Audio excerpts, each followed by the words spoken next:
So, episode 6 of season 3 of The Mandalorian is finally here and we need to break it down, so let's get straight into it. We begin the episode with a Quarren ship flying through space and we cut to the bridge where we see the captain of the ship floating in a tank and having a snack. The species in question here is of course a Quarren, and while it might seem like she is in a bacta tank, this isn't the case. What's likely is that she's just taking a soak, as the natural habitat for Quarrens is actually underwater. We learned that the Quarrens are trying to bypass to Trask, and Trask is the planet first introduced back in season 2, where Mando had to transport the Frog Lady to, and it's also the place where Mando first met Bo Katan after getting into a scuffle with the local Quarrens.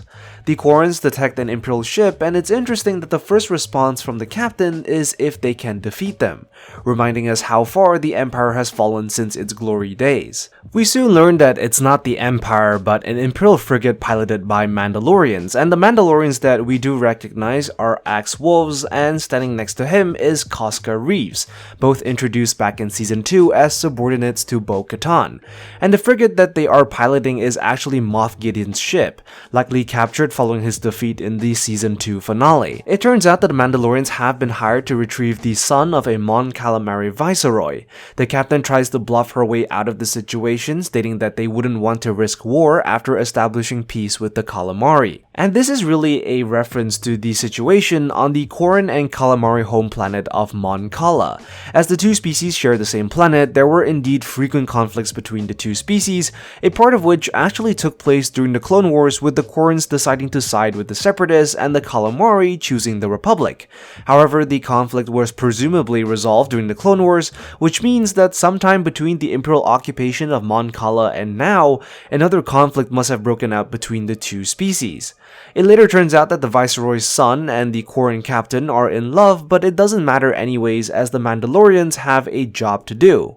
Oh, and by the way, the Calamari that we see here is played by Harry Holland, brother of Tom Holland, who plays Spider-Man. Mando and the team head to Plazir 15 to talk to the other Mandalorians, but they are taken on a slight detour. The team is greeted by an RA-7 protocol droid and an R2 unit, and Mando makes a passing remark about how these were Imperial droids, which is indeed true. Imperial droids are typically all colored in black, and the RA-7 protocol droid was also nicknamed the Death Star droid due to its common use on the Death Star. They are then greeted by the rulers of the planet, Captain Bombardier, played by Jack Black, and the Duchess, played by Lizzo. We learned that Captain Bombardier was a former Imperial Facilities Planning officer who has since been reformed under the Amnesty program. Grogu becomes a sellout, and we then learn that the leaders of Plazir 15 are looking to hire the both of them to solve a problem regarding malfunctioning droids. And if you pay close attention, you can actually see a holographic cape thing following the Duchess. The leaders of Plazir 15 are interested in hiring Mando and Bo due to a series of legal loopholes which permit Bo and Mando to carry weapons within the city, as they are part of the Mandalorian religion, a sentiment echoed during the book of Boba Fett. You're going to have to remove your weapons. I'm a Mandalorian. Weapons are part of my religion.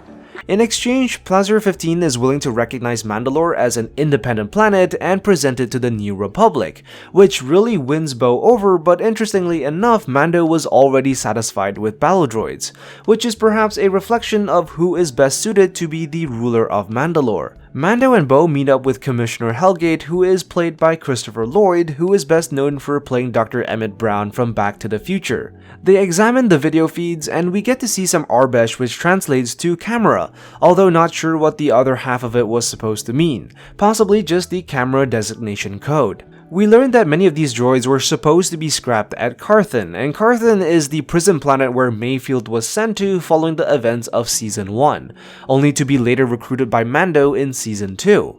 Commissioner Hellgate tells them that they need to talk to the Ugnaughts, and the Ugnaughts are a species well known for their work with machinery, and because of this they were often used as slaves by the Empire. It is also the same species as Quill from Season 1.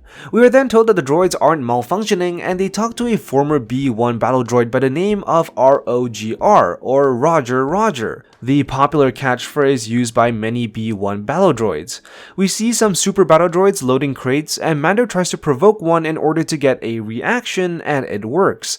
The two find a clue that leads them to a bar called the Resistor, which happens to be a droid cantina. In the cantina, we get to see all kinds of droids, including Astromechs, RX series droids, gunk droids, and protocol droids as well. And we also get a moment where the bartender refuses to let a patron drink anymore, much like a normal cantina. Mando and Bo play good cop bad cop unintentionally, and it's a funny moment that runs in parallel with their interaction with the Ugnaughts earlier, where their roles were reversed. We learned from the bartender that many of these droids date back to the Separatists, which is our first clue as to who is really behind all these droids malfunctioning. We then learned that the droids are served nepenthe, and following the autopsy, we learned that the oil actually contains nanodroids created by the Techno Union. And the reason why this probe droid malfunctioned is precisely because it was the one that extracted the oil from the super battle droid. The Techno Union was a sub-faction of the Separatists and was headed by Wat Tambor during the Clone Wars. We get to see some Arbesh, which translates to scope active, and zoom level, and finally controls.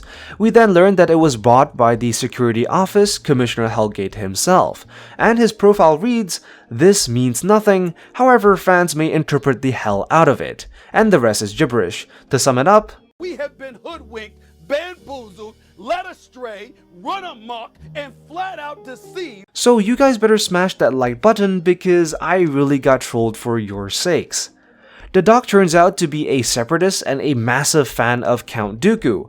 Hellgate was about to blame Anakin for Count Dooku's death, but not before Bo Katan stuns him. We cut to the leaders of Plazir and we see them playing what I assume to be a Plazir version of croquet and Grogu's absolute misuse of the Force. Bombardier calls Hellgate despicable and Hellgate responds with, "If that isn't the quacta, calling the stifling slimy."